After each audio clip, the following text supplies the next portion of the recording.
উপবনে।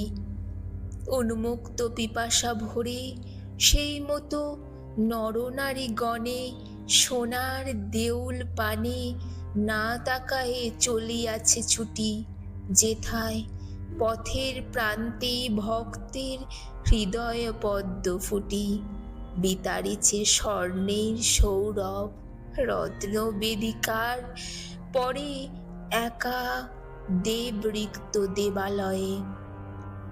শুনি রাজা ক্ষোভ ভরে সিংহাসন হতে নামি গেলা, চলি যেথা তরুচ্ছায়ে সাধু বলি তৃণাসনে।